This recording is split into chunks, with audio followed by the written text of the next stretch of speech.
gentlemen, we will present OpenPonk, formerly the DynaCASE project. This is open modeling platform. First, let me introduce ourselves. My name is Robert Mergel. This is my colleague Petr, and we are from the Center for Conceptual Modeling, Faculty of Information Technology in this university. Louder. Yes. Yeah.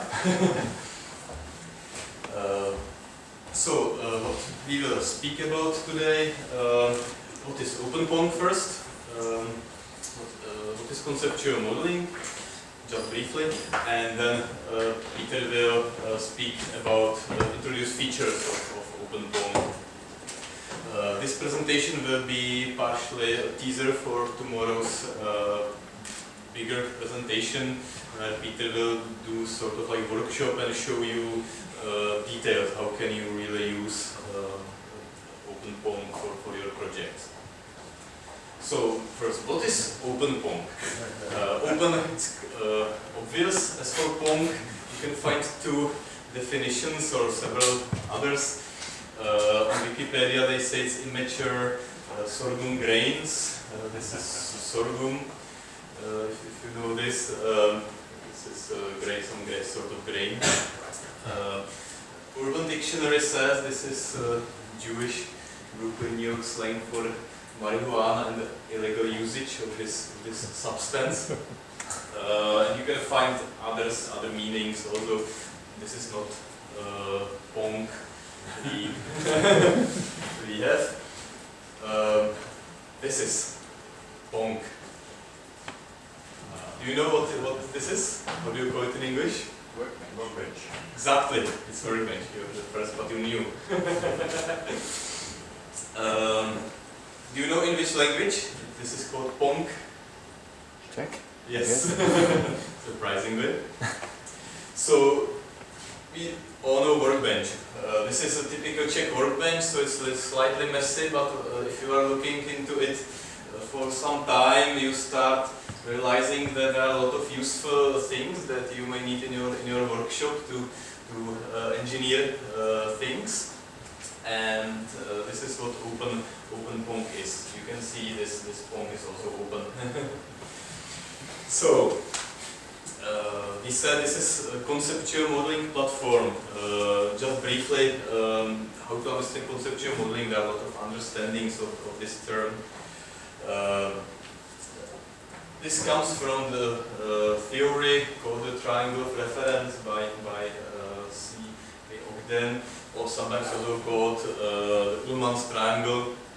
And this is quite simple philosophical thing that says we have things in the reality that we have as concepts in our mind, and we need to represent these concepts by some symbolic language. This language can be textual and it can be also graphical. There is a proverb that 1,000 words can be replaced by one picture. There is a lot of truth in it. So you can see a lot of diagrammatical or pictorial conceptual models from a vast variety of human endeavors. Some examples here from really very different areas. As you can see, these are mostly combinations of pictures and text. There is quite a lot of text here. This is the London subway map, conceptual model, that speaks about concepts being the stations and lines between them,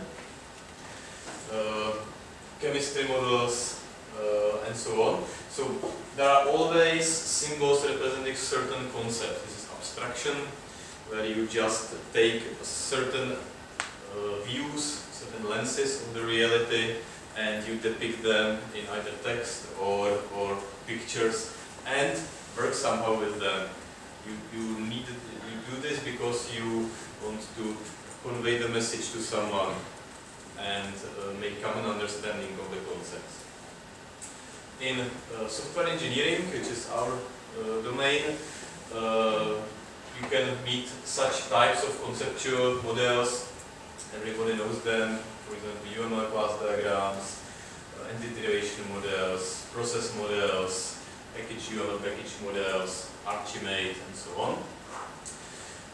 This is why we renamed DynaCASE to OpenPonk, because firstly there was a name clash in the namespace of software projects.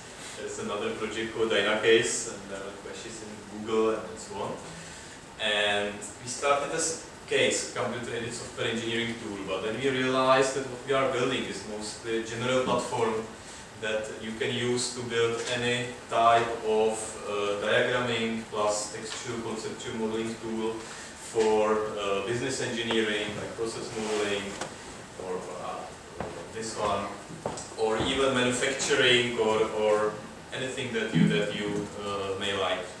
So now I will give my to Peter, and he will show you some of the features that are available. Hello. First, I will need to adjust my screen resolution because it's broken. Oh. Yeah, okay.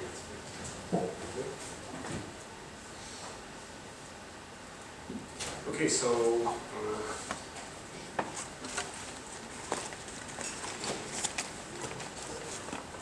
yeah. So first, we want to talk about diagramming and what it means to do it right. So there are a lot of, as Robert showed, there are a lot of different notations, visual, textual, whatever, and there's a lot of research around them, whether creating new ones or creating some algorithms, transformations, and so on. But the problem very often is that to actually try the solution, you need a tool. So you can choose some platform, for example, Eclipse, but then you are committed to the platform. You are always committed to the platform, but the problem is when the platform starts to limit you. So for example, when you want to create a model in Eclipse, you will probably express it in eCore. But then you have an eCore model, not your own. So what we want to do is provide you a platform where you can use your own model, and we want to give you some additional things. So for example, this is a very simple state machine editor. And there are a lot of different things that you need to think about when you are creating such editor. So for example, there is this tool palette where you can add new items and these kind of nice features, where you can these user-friendly things, and even connecting the view, the model together. And when you are building your editor for your model, you need to think about this. But these are not your problems. You shouldn't worry about them. So this is what we want to do at OpenPonk, to give you a platform that helps you assist with these things. So there's one very important thing, and that's actually one of the reasons why we choose Faro to implement this project, and that is live modeling. So as I mentioned, in Eclipse, you access your model through some special query language. But the problem is that the language is limited, and there's you always need some additional tools around languages, whether it's syntax checking and things like this. But in Faro, you always have access to your model. So for example, for this state machine, I can just right click on the element and inspect it, and I get a GT inspector. So now I can talk directly to the model. So for example, I can say, I'm inspecting the state, so I can say that I want the state to be final. So I change it here, and it updates in the diagram. So this kind of things, and this is obviously a very simple example. I can inspect the state machine itself. I can query if I am interested in all the, for example, transitions. I can just use GT inspector, tools that are already available and that every Faro programmer is already familiar with. And not just that, so for example, if I want to do some transformation, I can easily do this through this, but you don't always create, for example, your model through the diagram interface. Maybe you have some other source. So here I can add new states directly from the inspector. So if I execute this, then it adds the new state. If I reopen the diagram, then it's visible here. So there are different ways from where your model can originate. And an example of this interaction is a simple simulator that we've created. So this diagram is just an example of a number expressed in binary that is divisible by 3.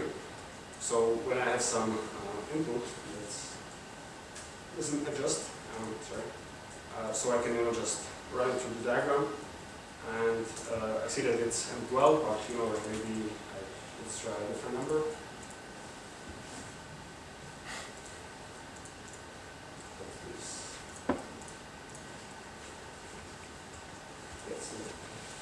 Yeah, but this simulator interface is sort of just a toy.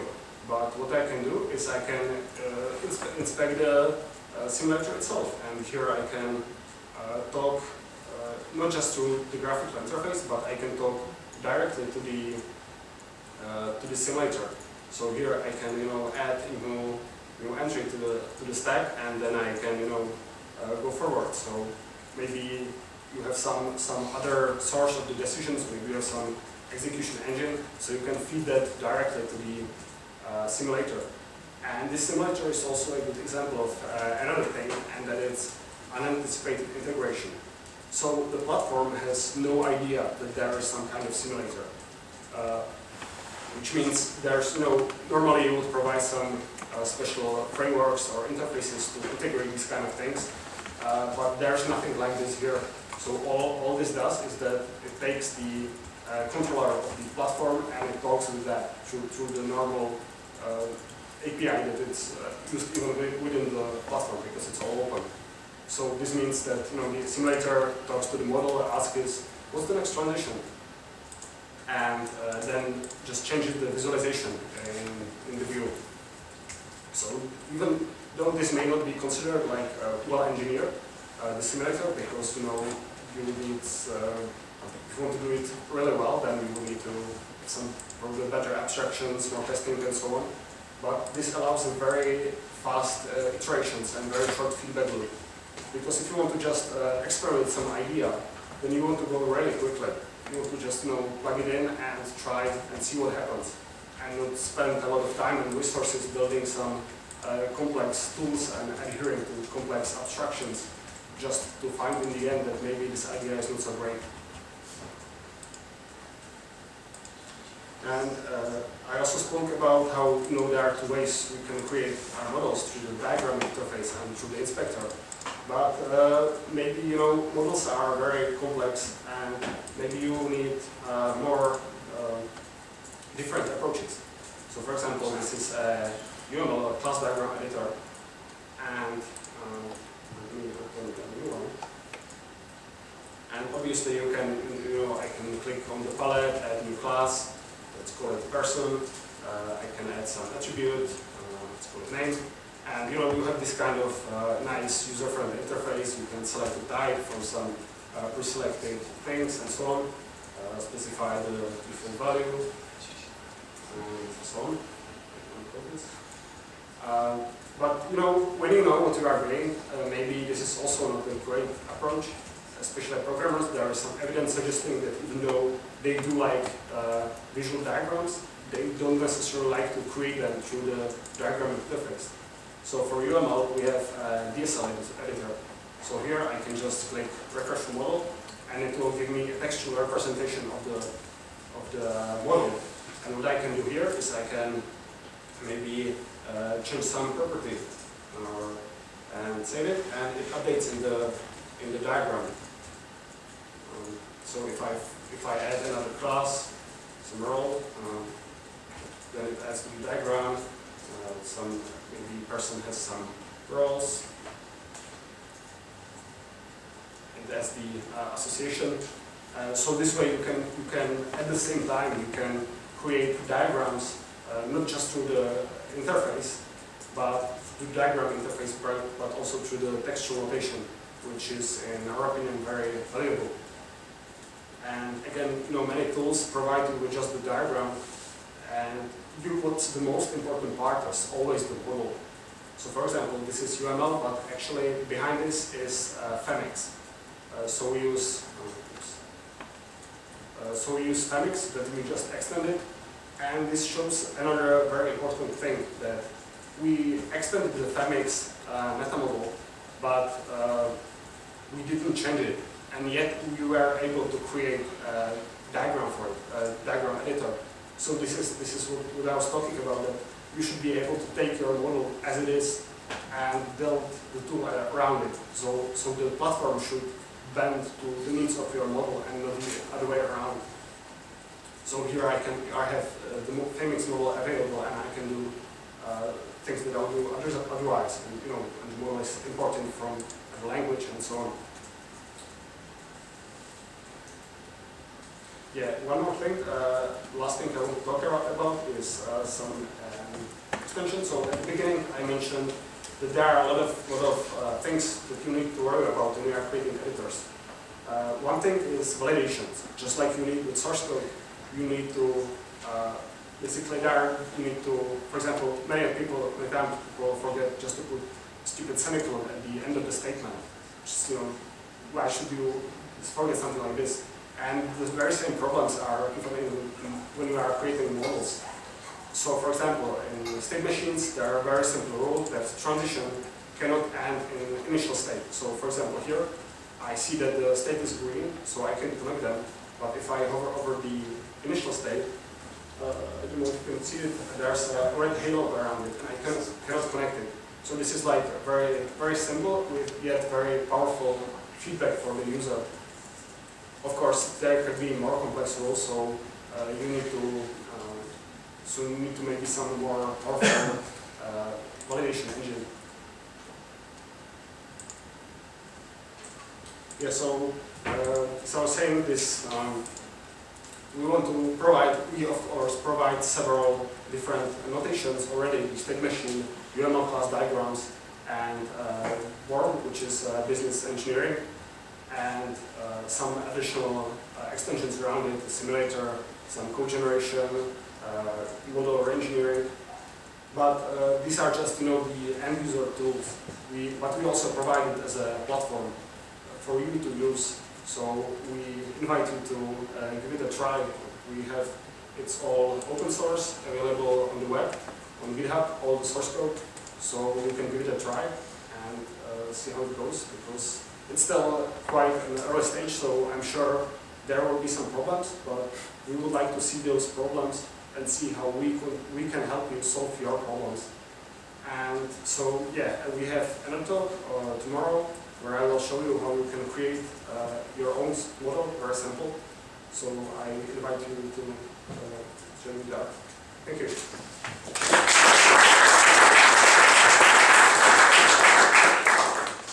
One or two questions?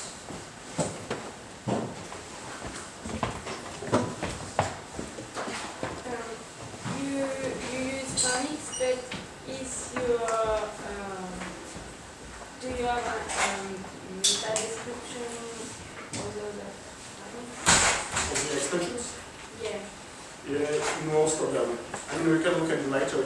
Because I had to extend it a little bit, because it's not, it supports only parts of what UML class diagram needs. So I had to add some extra classes. But it would be nice if we synchronize it somehow.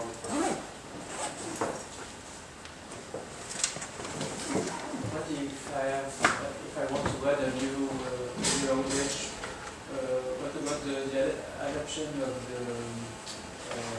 the tool itself? For example, I want to add a tool for the C language, and I want specific symbols, etc. to draw. So when you want to create your new, basically new editor, Yeah. I will show there in more details tomorrow. Okay. That's an answer. Yeah. Any more questions?